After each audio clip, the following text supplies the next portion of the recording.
and welcome to today's Play Attention webinar. My name is Amber and I will be your host for today. Today we are continuing our How to Make ADHD Your Superpower webinar series with talking about hyperfocus today and how to take that hyperfocus and really turn it into something that, transforming it into that superpower that really can benefit, that you can benefit from. Just a few things before we get started. We are recording this webinar, so we will be sending it out automatically via email shortly after the webinar is over. So if you have to leave early or if you would like to share it with someone, you have that opportunity. Also, there is a chat box down below. That's a place where you can ask questions. I'm going to try to get to the questions today as we go through, but we have a big group and we have lots of information to get through today. So I will take some time at the end to answer questions. But if something happens and I don't get to your question during the webinar today, we will follow up with you to answer that question. So just rest assured your question will be answered. Also, you may see down below you have a raise your hand icon as well, and I may occasionally ask you if that relates to you or if something you've experienced, just a way for us to be a little bit more interactive as we go through today. So I may ask you to raise your hand. Now, if you do have a question, please put that in the chat box. Raising your hand, I won't be able to answer any questions that way. They will have to be put in the chat box.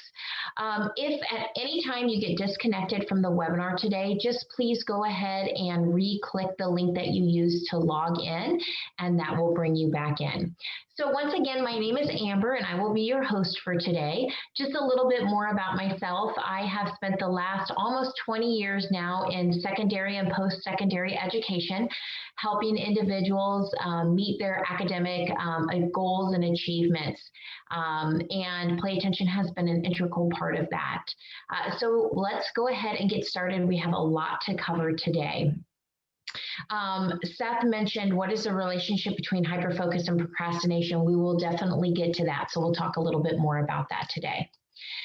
So what causes you, your child, your spouse, your partner, your student, your client, what are those things that trigger that hyperfocus? I want to start off a little bit by sharing and learning a little bit more about why everyone is here. So if you wouldn't mind sharing in the chat box, if you do, sometimes we don't know what causes our hyperfocus, and that's okay. We're going to talk about how we figure that out. But if it's something that you do know or you experience with your child or you experience with your partner or your students or your clients, go ahead and type that in the box I want to share. So go ahead and put in those areas of hyperfocus that you're seeing, and I will share some of those as they start popping up.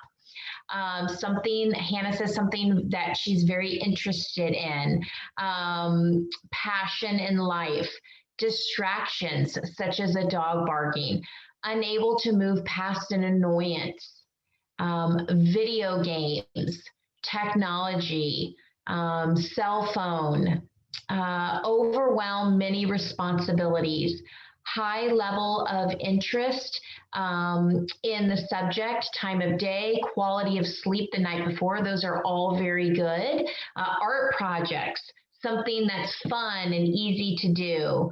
Ellen says her spouse, something extreme that they're extremely interested in, and her son, technology, Netflix.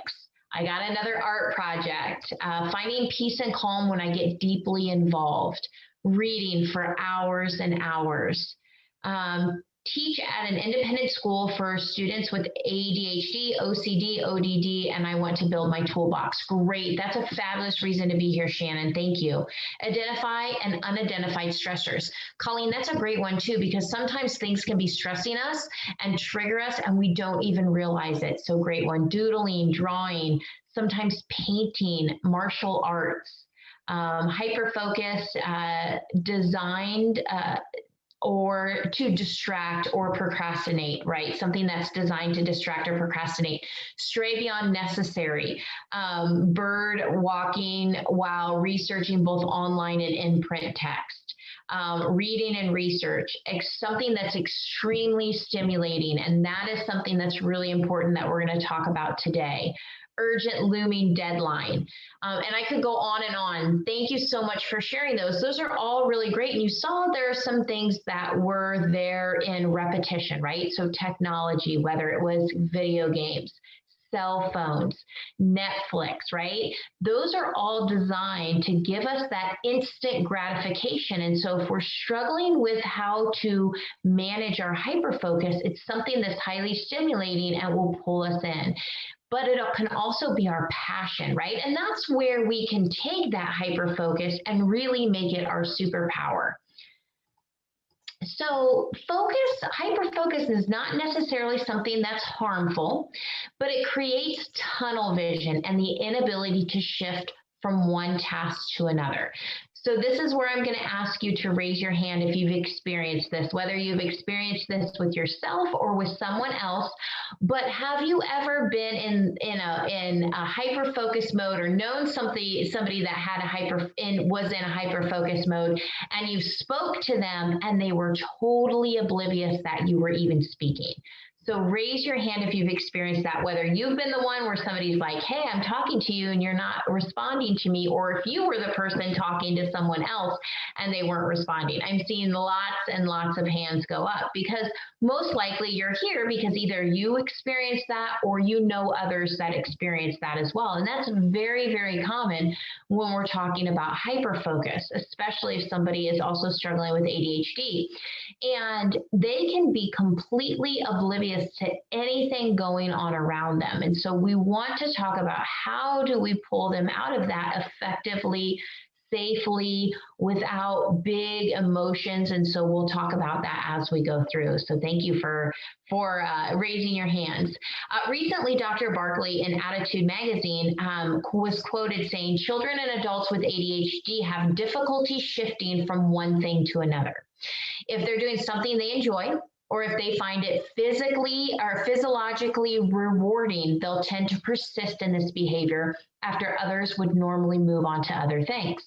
The brains of people with ADHD are drawn to activities that give us instant feedback. So now think about those things that I mentioned in the very beginning of our webinar, and maybe not for you, but for the individuals stating those, that was something that gave them great interest. It could be positive or negative, right? And so there is that ability as we go through. It's something that's highly stimulating, something that's giving them instant feedback, and something that's drawing them in.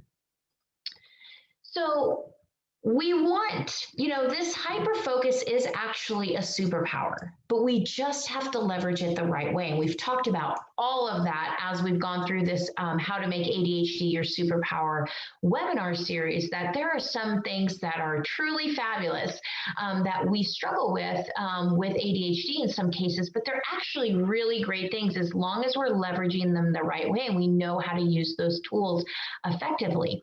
And you may have seen this in some of the previous webinars that we've had, but we know there are highly successful business people, athletes, parents, scientists, musicians, athletes. All of these individuals also have ADHD, but they use that hyperfocus to fine-tune their craft, whatever that be.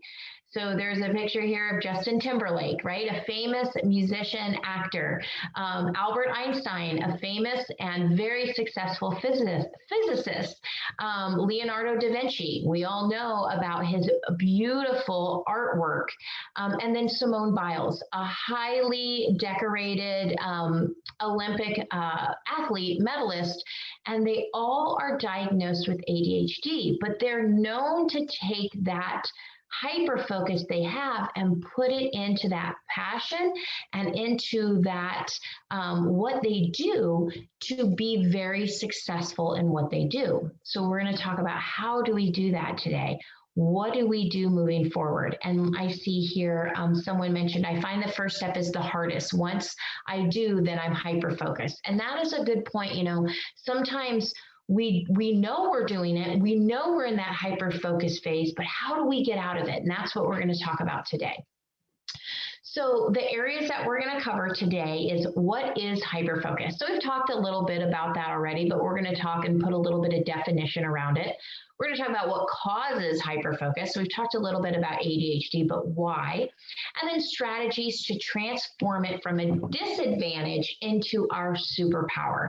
And along with our recording, the replay link that will come out today, there will also be an ebook. And so these things will be in that ebook as well. So if you get caught up taking notes and you miss something, don't worry, we will be sending information out for you. So the number one thing, what is hyperfocus? That's what we're here for. That's what we're talking about. Hyperfocus refers to an intense fixation on an interest or activity for an extended period of time. And often in that hyperfocus period of time, time blindness can happen where you sit down to do an activity and then you stop and you think, oh, that's, I've been actively doing that for a while. And you realize it's been 2, 3, 4 hours and you've missed several things. Sometimes individuals miss eating, miss appointments, miss picking individuals up because they get in that state of hyperfocus and nothing around them matters. And so they have that inability to realize other things are going on around them. People who experience hyperfocus often become so engrossed they block out the world around them. Children and adults with ADHD often exhibit hyperfocus when working intently on things that interest them. So again, we're taking that back in and we are talking about that, not only that time blindness, but we're talking about, again, that passion, that interest, something that's weighing heavily on our mind is drawing us in and really making it so we're unable to do anything else. So how can we still use that, but use it productively? And that's what our strategies are going to talk about today. So when does it occur? So it often occurs in children and adults that are diagnosed with ADHD. We see that comorbidity where when individuals have that diagnosis of ADHD, it's very, very common for them to hyperfocus, especially on things that are interesting, their passion. We often see it when the topic is interesting. So right back to what I just said, interesting, exciting, fun. And, for everyone, that's a little bit different. So if you see yourself hyper-focus and you're like, oh, I hyper-focus on this, and someone else, hyper-focuses on something that's boring and mundane, you're not going to be able to hyper-focus on that because it's not something that's giving you that instant feedback, that instant gratification.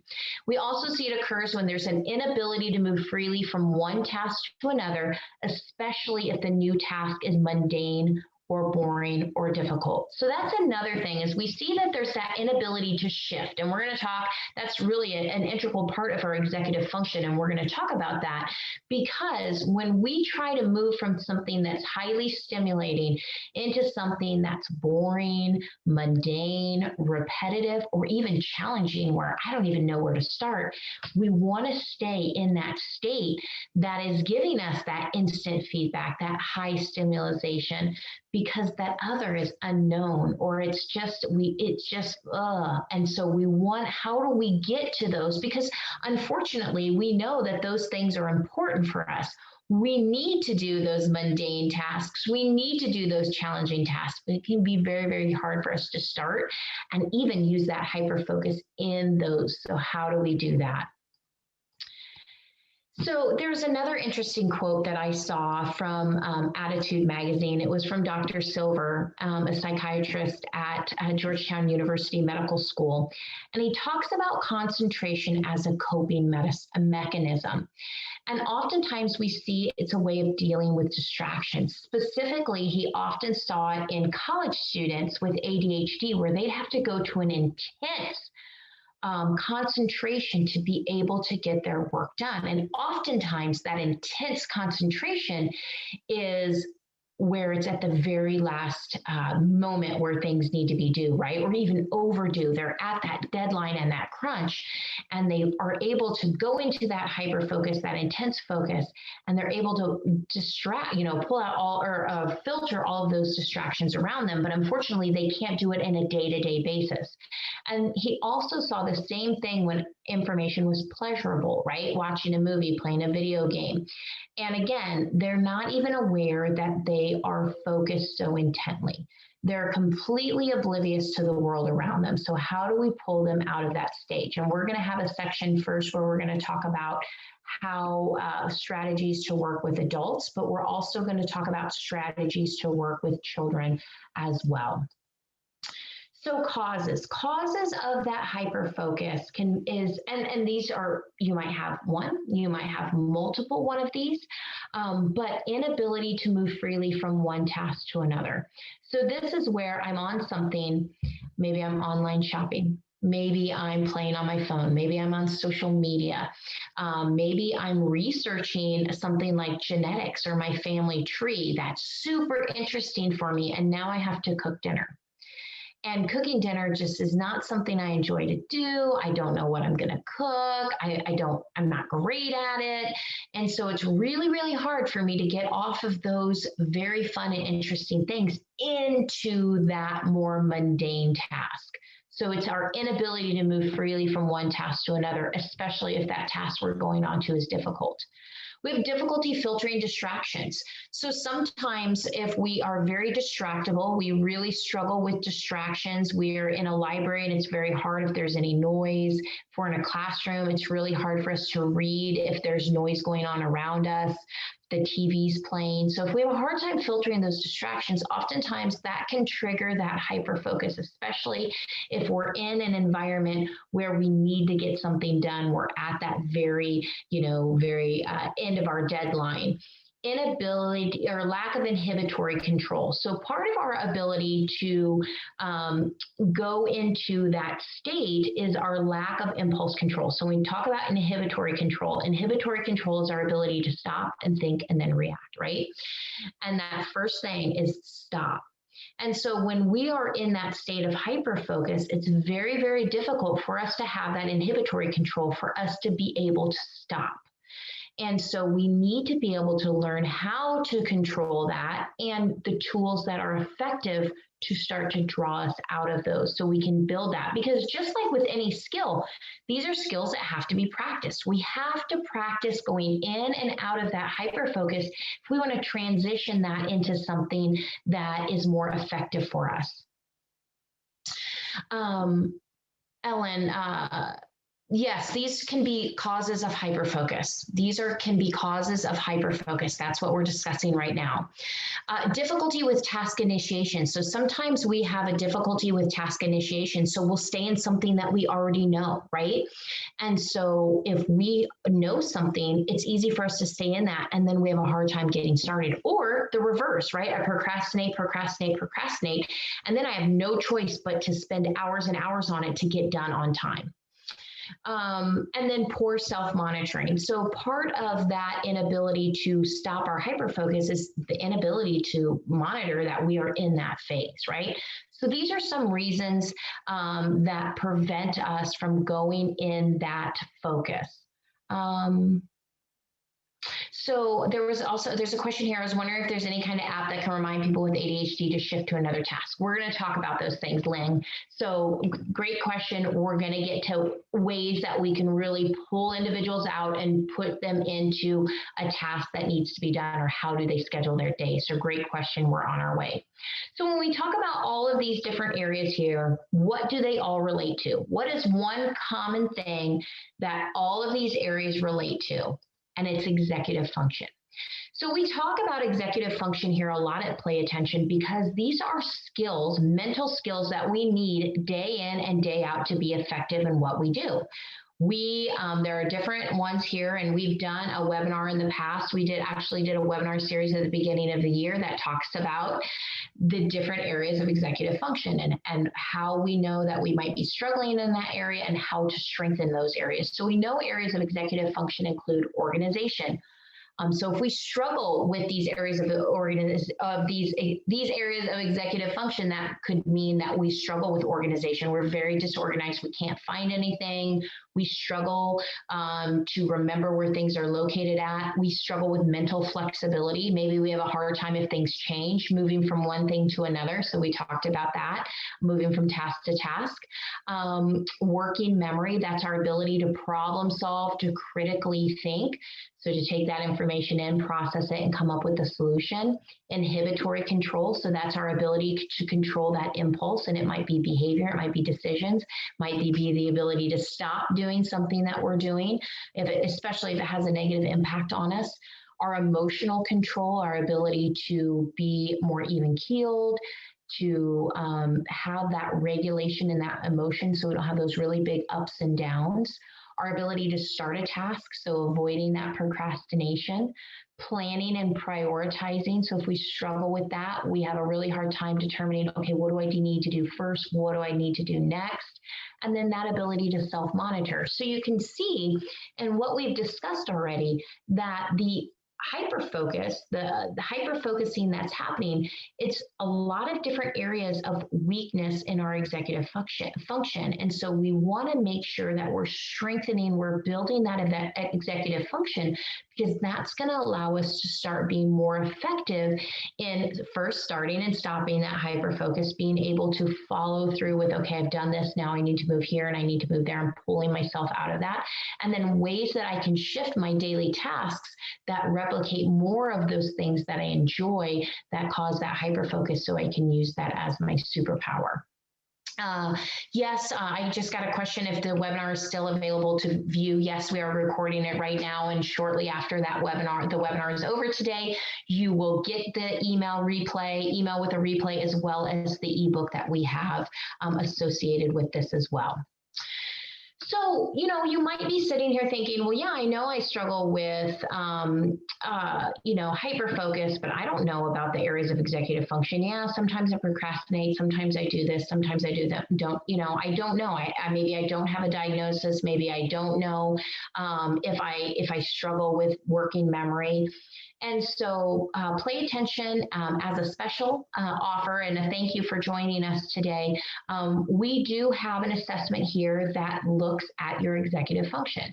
So you can go in and you can answer. It's a questionnaire-based assessment. It's 75 questions, and it's asking you day-to-day things that can show us areas that you might be struggling or areas of weakness in your executive function.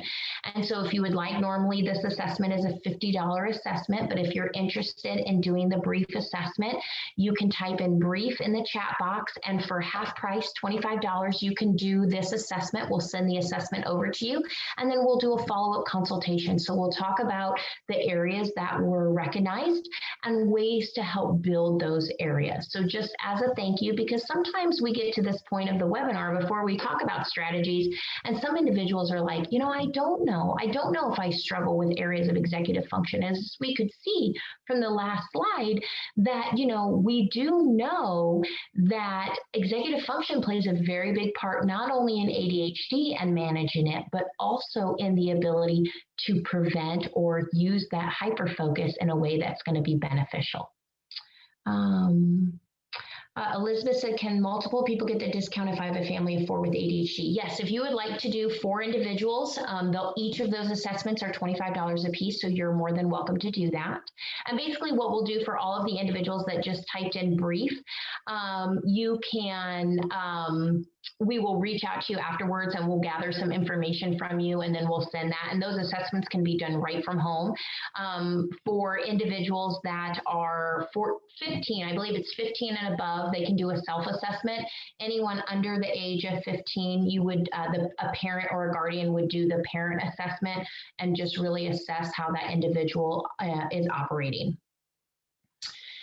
So now let's talk a little bit about transforming from a disadvantage to a superpower. Okay, so how do we move from, okay, it could be really a superpower, but how do we transform that from maybe right now I'm viewing it as a disadvantage, and how am I going to move that into transforming that into my superpower? First, we need to understand that hyperfocus is not intentional. Our brain is not wired to stop and start, especially, or start and shift, especially if it's something that we're going that's stimulating to something that is more mundane, okay? Second, we need to retrain our brains to use hyperfocus as a superpower with the right tools. So we're going to talk about those tools in the upcoming slides. So stay tuned for that. I know I'm getting a lot of questions on that. They're coming, I promise you. Third, we can use strategies and tools to start shifting that. So retraining our brain, what are tools that we can use to retrain our brain, and what are strategies and tools we can use as well? So really twofold. So second and third ways to transform. And fourth, building our executive function. And so there's a lot of different pieces that are going to come up going forward. And I'm going to give you strategies. We're also going to talk a little bit about play attention, because play attention is specifically designed to build executive function. And so we're going to use those moving forward. And some of the tools may be something that's going to be effective for you. Some of them might not be. Remember, there's not a one size fits all as we go through this. Who does the assessment? Who does the assessment pilot share if I have a 14-year-old? If you have a 14-year-old, I believe the self-assessment starts at 15. So if you had a 14-year-old, the parent would do the assessment. So you would answer those questions from the way you see your child operating day in and day out.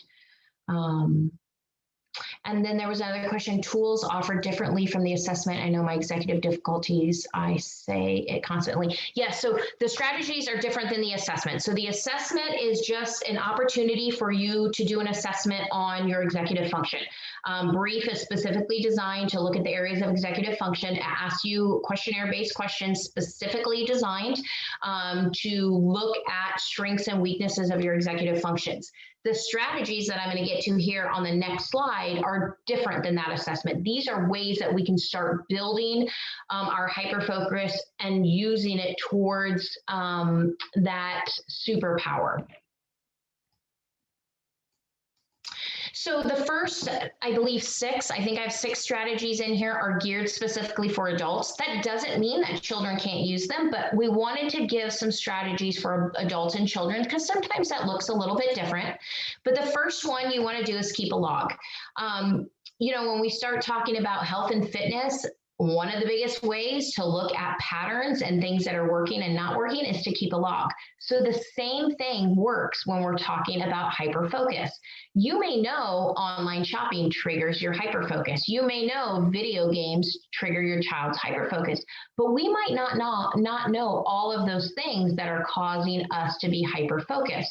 So we want to know what these triggers are because we're going to want to make adjustments to our tasks day in and day out to really use that as our superpower, right? Making adjustments.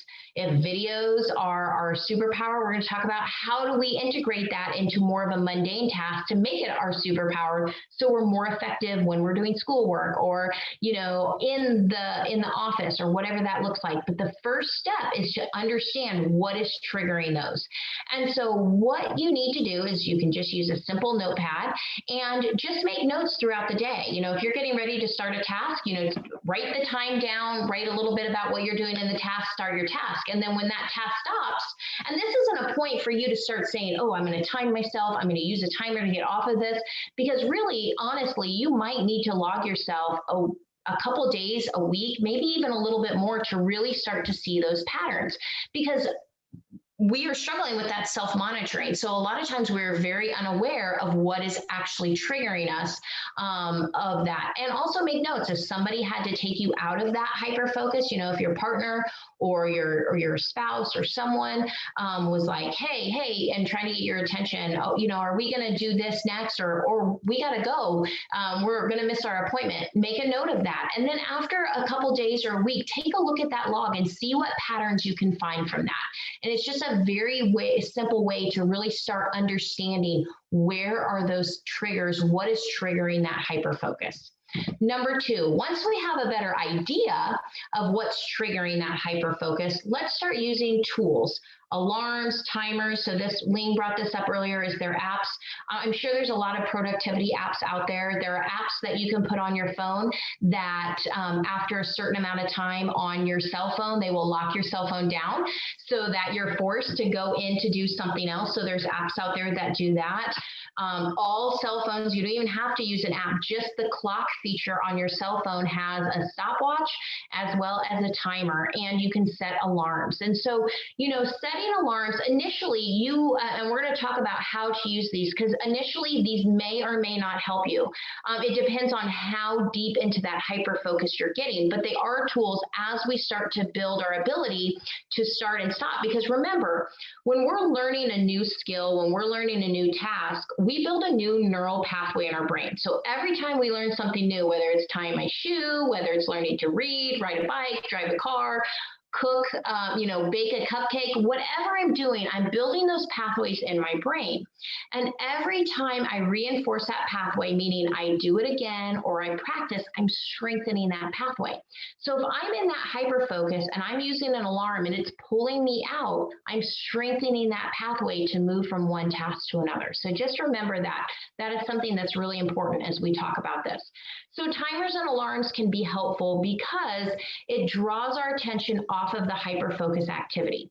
Now, I talk about this to a lot of, especially adults when we're working and we're coaching them through, is that doesn't mean you have to stop the activity. But you do need to come out of that and assess, okay, where am I at? How long have I been doing this? What else do I have to do moving forward? And I think that's going to be really helpful for you.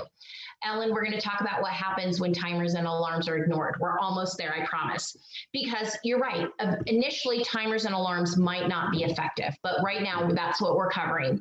It allows us to set limits also for reward activities such as shopping and gaming. And so that's something we're going to talk about when we get to the child to children strategies, is to put limits on things. And so, I'm going to let you know, how do you put a limit on there as an adult when a timer doesn't work? And we're going to talk about that. You can also use pop-ups on your computer. So you can build a pop-up into your computer where it will pop up on your screen, hey, you've been doing this for a certain amount of time. So there are some apps, there are some technology type of tools that we can use to be effective. So start practicing starting and stopping on hyper focus activities that are interesting to you, okay? So our goal is to harness that superpower. So as I mentioned before, when we are using, when we adjust, every time we come in and out of that hyper focus, we're strengthening that pathway to move from one thing to another. And so when we first learn how to do that, we want to do it on something that is more interesting and exciting. If we try to put hyper focus on something that's super boring and exciting and unstimulating, it's going to be very, very hard for us to train our brain. And so this is an opportunity for you to start and practice. So maybe you use those alarm tools, but maybe you use an accountability partner. So Ellen, this is the answer to your question. So sometimes timers and alarms are not effective in the very beginning. You're right. Sometimes an alarm can go off and you completely are so in that hyper-focused zone that you're unable to see it, right?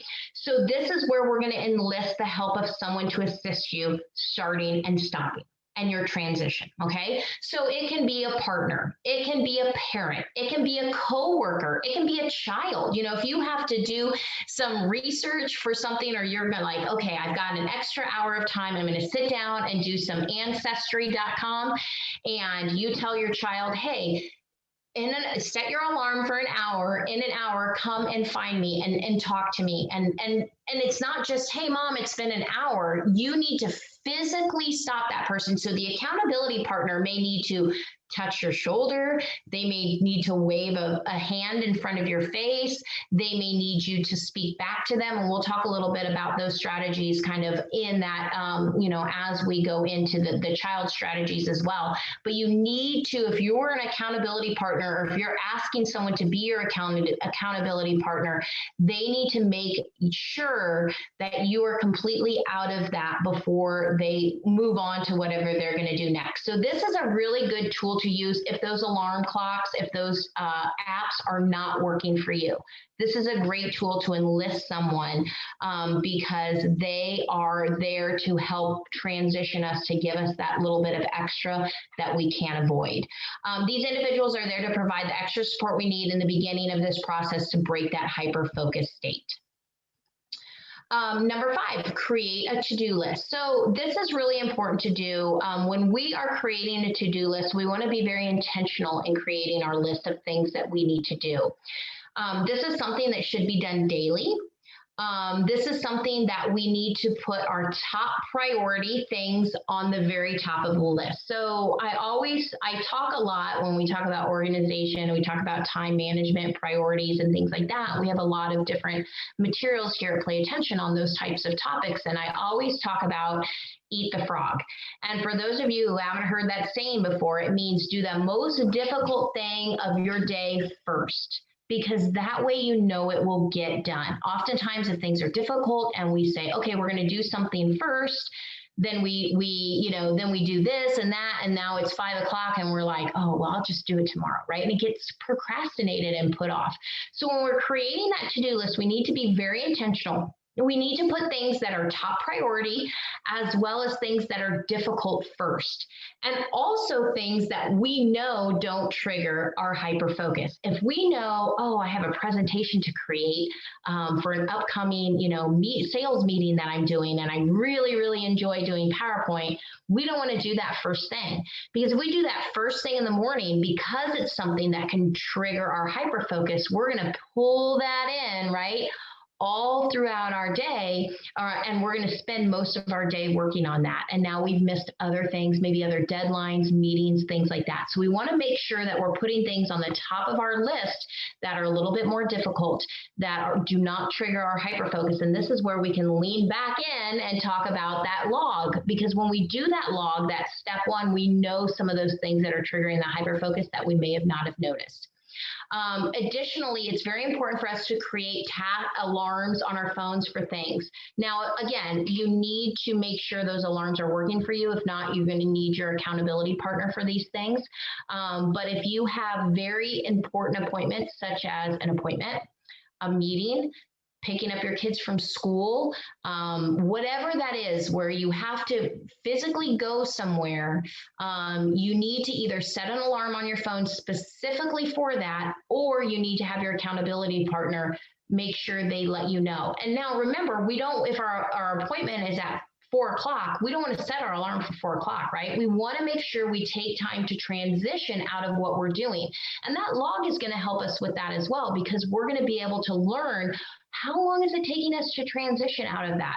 These are all of the notes, because for us to make these changes, for us to create these plans, we have to have the data. And again, because everybody's different, there's not a one size fits all. That log really helps with that. And then number 6, implement our hyper focus on our more mundane tasks. So initially, this sounds very difficult because we've not implemented the 5 steps before, right? We don't know always what hyper focuses us into whatever triggers us. We have a hard time moving from one thing to another when we're in that hyper focus. However, once we know what is triggering us, once we start to learn how to get in and out of that hyper focus, and we're strengthening that pathway, now we can start to take some of those more mundane tasks and maybe, and I like to use the word sprinkle, right? Sprinkle some of those hyper-focused things on there.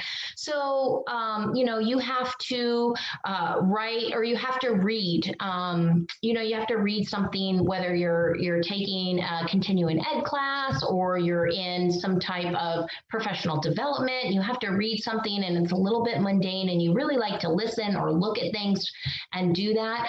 So a great tool, a hyper-focused tool is, listening to it. But if I have to read it, how am I going to listen to it? Well, read it out loud and record it. And now you can listen to it, right? You can put your headphones in and listen to it. And that's going to give you a little bit more of that hyper-focus in, right?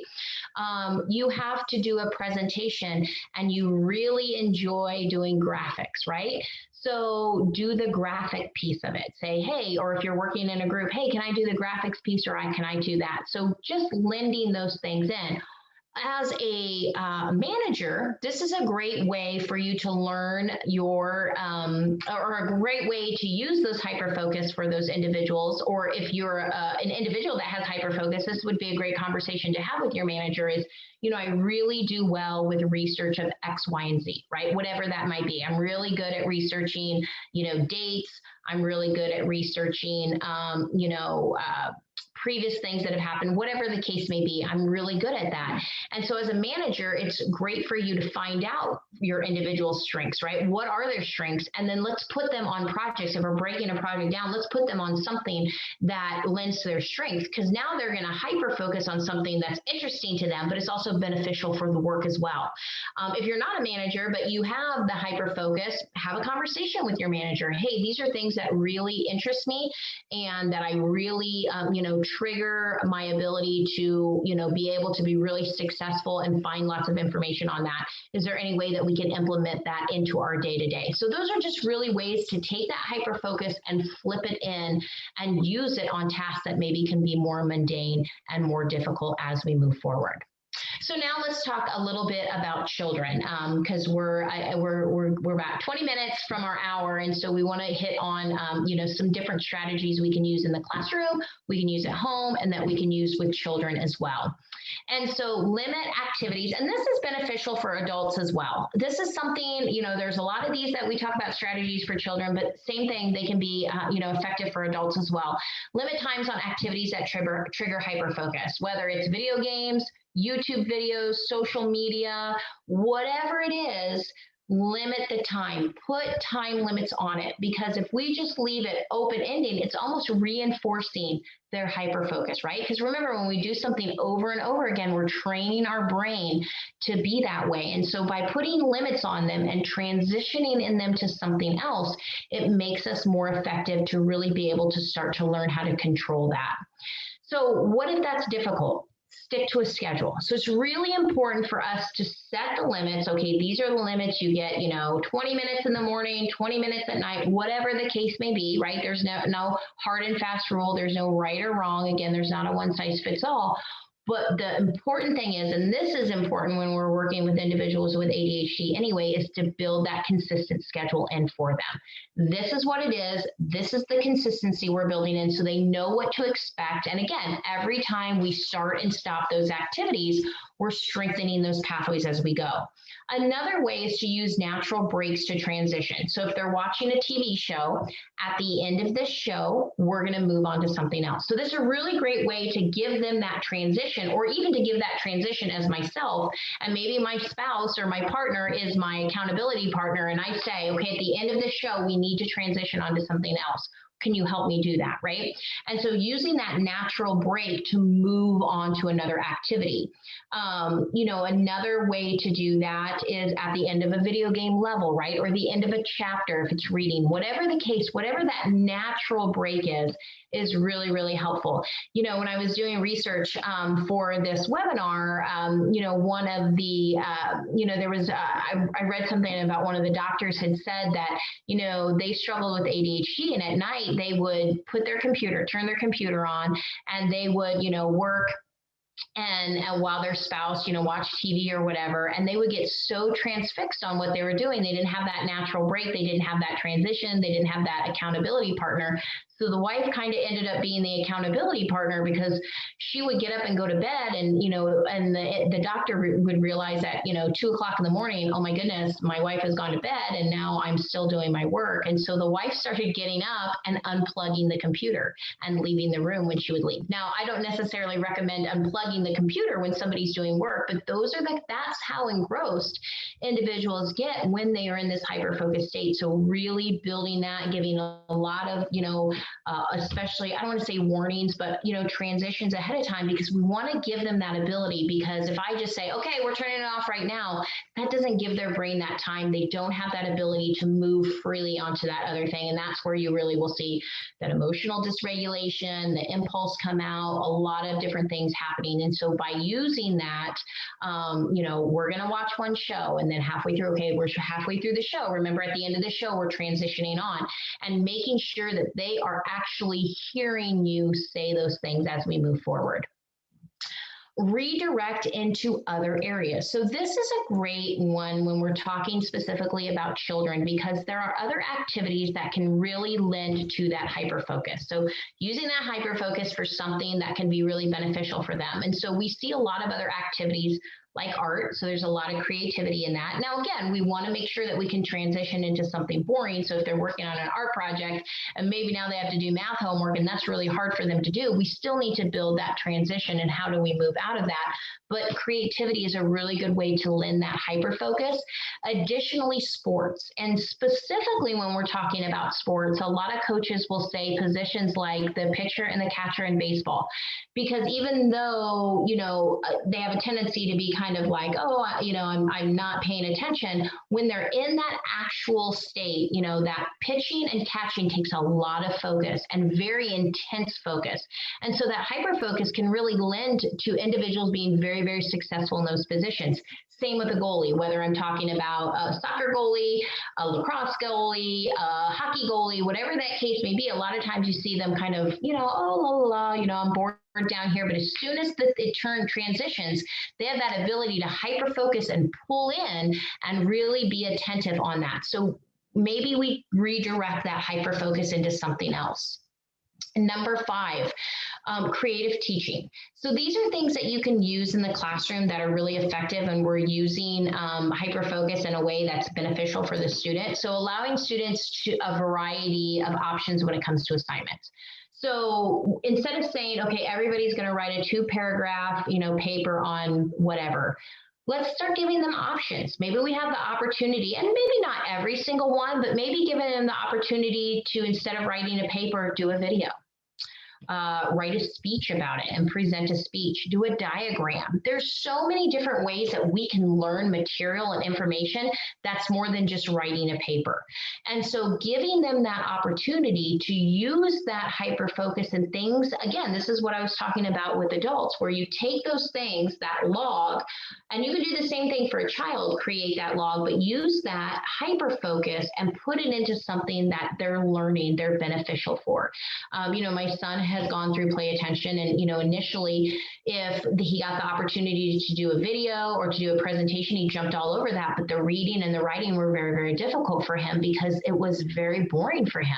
Now he's since gone through play attention, so he has the ability to do it in every environment. He still has his preferred, but until we have that ability to just do that activity regardless of the environment we're being requested, we really need to strengthen that pathway as we go along. So getting creative in the classroom. Breaking their focus. So this is effective for both children and adults. So when we are trying to transition them, and we're going to have a bonus in here of what a transition plan should look like, that both children and adults can create. And again, remember, you're going to get this in an ebook format. When we are trying to break their focus, we need to do just more than tell them, hey, you have 5 minutes.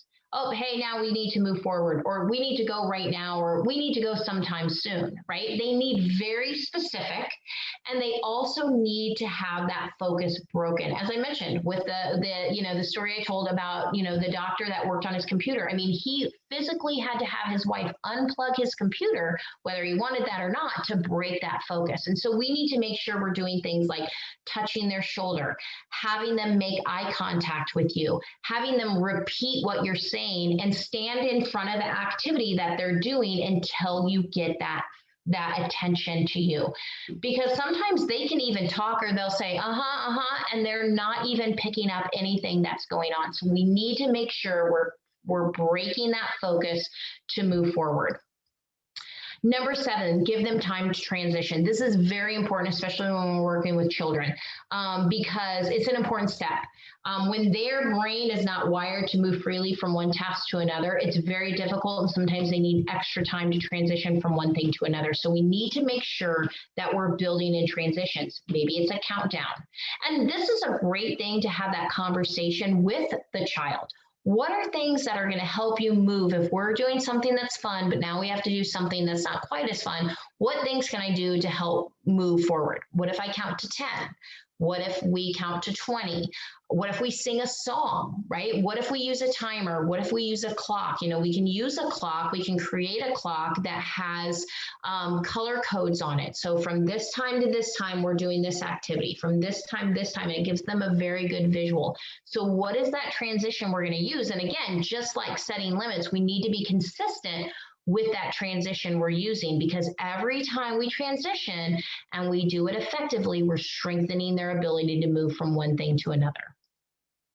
And here is your bonus. So this is a way to create a transition plan for children and adults. So it's step by step that you can go through and really create a plan that's going to work best for you. Identify the areas that you struggle to transition. How do you avoid transition? How are you saying, oh, no, I'm going to just one more. How do you avoid that? What suffers because you're unable to do that? If you were able to transition, what additional things could be completed? So what are things that we're missing doing because we're not able to transition? Have you tried a transition before? If so, what works, what doesn't work? How can we implement that in the future? Choose activities and tasks that needs transitions on. Find an accountability partner to help you stay on track and implement the plan. So this is really, instead of just, okay, 5 minutes, let's go, this is really thinking through that process. Because again, remember, individuals that we're talking about hyper-focusing or inability to shift as well, their brain is not wired to do that. So if we're like, I don't understand why it's so hard, our brain's wired to do that. Their brain is not. So we need to build that ability for them moving forward. So lastly, I want to hit on play attention, because when we talk about executive function, we know executive function plays a very important part in building our ability to focus, our ability to move freely from one task to another, our ability to stop and start that hyper focus, our ability to control impulse. And one way for us to build our executive function is through cognitive therapy, through cognitive exercises. And so play attention uses a 3-part program to really build executive function, to create those pathways and to create them permanently. We use feedback technology integrated with cognitive training exercise and behavioral shaping to really create a plan specifically and customized for each individual to really help them build their skills. So our body wave armband is designed to pick up brain activity indicative of attention. So it's picking up an electromagnetic signal that's specific to our attention. And then that's what's used for the different cognitive games. Now we have a lot of different areas of cognitive, of executive function and cognitive skills that we can build, but everything's rooted in that attention foundation. Because once we're able to pay attention, it's easier for us to control our impulse, build our memory retention, have social interactions. And so there's a lot of information in there. And then also when we're able to pay attention, we can start to build some regulation around maybe some self-distracting behaviors. So I'm going to give you an opportunity if you want to learn more about play attention. For that, we do consultations. We also have a webinar coming up for that. And so we'll talk a little bit about that in next steps. So play attention, just the last piece on that will help you customize a program, an executive function training program. We have been in business for over 25 years with NASA-inspired technology, and we'd love to tell you a little bit more about that. So we're going to give you that opportunity for that. So next steps, what are some next things that you can do moving forward? So number one, if you're interested in doing that brief assessment, it's half price. I saw a whole bunch of you are interested in the brief assessment. So if you did not type brief in earlier, go ahead and type brief in now. We will get back in touch with you and we will get you set up to do that brief assessment. And that doesn't take very long. Again, we send you the link. You'll log in, you'll answer the 75 questions. You'll let us know that you completed it. And then we will go in and we'll set up a time. It takes about a half an hour per assessment to go through the results, talk a little bit about areas to help improve those. If you're interested in learning more about play attention, you can type in consultation. We do consultations over Zoom, usually about 45 minutes to an hour. And this really gives us a really great opportunity not only to talk about play attention, but also to talk about how it would specifically work for you, work for your students, work for your children. Play attention is effective for both children and adults. So if you're interested, yes, the consultation is free. So if you're interested in the consultation, go ahead and type in consultation and we will send out some information to schedule that with one of our associates. Back for the second year is our virtual summer camp. So we implemented virtual summer camp last year because so many individuals were home because of the pandemic. And so we are offering it again. It's going to be 2 weeks. It's going to start July 12th. We are going to be going over topics and activities that help us with our executive function, as well as healthy mind and healthy body. And so it again is going to have activities for both children and adults. So if you're interested and have not signed up for our summer camp yet, go ahead and type in summer camp and we will get you registered for that, or we'll send you the link to register. Of course, that's completely free. You don't have to be using Play Attention. However, if you do use Play Attention, as a really great complement to each other, and that will start July 12th. And then we have a couple upcoming webinars. Our last webinar in our Play Attention, or in our How to Make ADHD Your Superpower, is Love Me, Love My Spontaneity. And that will be May 27th, 1 p.m. like we always do, always will be recorded. If you're interested in that, type in Spontaneity webinar and we will get you registered for that. And then finally, if you'd rather learn about Play Attention through our Play Attention webinar, we do usually about once a month or every about 3 weeks, we will do a Play Attention webinar where we will go through Play Attention in depth, talk about it, talk about the science, the technology, all of those different pieces, which we do in the consult, but we do that over a webinar as well. You can type in Play Attention webinar and we will get you registered for that as well. So lots of great information. Let me see here if I'm missing any questions. Let's see here. Ling, the brief assessment, we will send some information to you directly, because that brief assessment is tied to you specifically. So we will need to send you a link specifically, but we will email you with the information on how to do that, as well as how to register for summer camp. So we will do that. I don't know if I'm going to get to all the questions because I have so much in my chat box, which is great. A lot of information you all are interested in. What comprises in the summer camp? So basically the summer camp is a pretty stress-free 2 weeks. Basically what we're going to do is we are going to offer at the beginning of the week, we will offer different activities that you can do. Again, they relate to executive function. So some of them might be on time management, some might be memory, some might be focus, some might be impulse control, different types of fun activities for both children and adults. There's no pressure. There's no commitment. You don't have to do a certain number. You don't have to turn anything in. We are going to be engaging through social media, so you can share things that you've done. Last year we did, we talked about beekeeping, and we talked about space, and we talked about the brain. And so just lots of different activities that we're going to have. And so we're going to put those out there every week. You can pick and choose what you want to do. You can register everyone in your family. Again, we're going to have some activities that are geared specifically for adults, activities that are geared specifically for children, all age ranges. We'll have a brain gym there that helps us, strengthen our brain as well. So that's just some of the things that the summer camp is going to be. We just like to offer that to everybody. We know that things are starting to open up, but still some individuals are at home. So it just gives you some fun things to do while you're at home, while you're strengthening that executive function. The summer camp, the summer camp's open for everyone, regardless of where you're located at. We have a lot of individuals that are international that sign up for our summer camp. You'll still have access to everything. We have a pretty big day. We have a pretty, day beginning to end. And so you'll still have the opportunity regardless of the time difference. We may do some webinars. Generally, our webinars are about this time. If we do some Facebook Lives, they might be a little bit early, but generally early for us is usually a little bit later or early evening for international. So you still will be able to access everything. So I want to thank everyone for attending today. We really appreciate you. Yes, all of our webinars, our Facebook Lives, they're all recorded, so you will have access to those.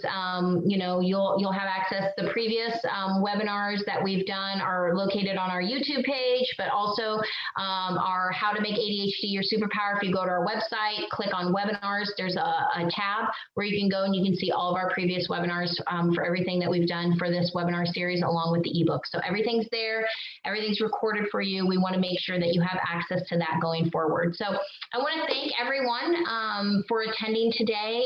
If you requested something, we will get back to you with that information. Thank you again. We appreciate your time and we look forward to working with you.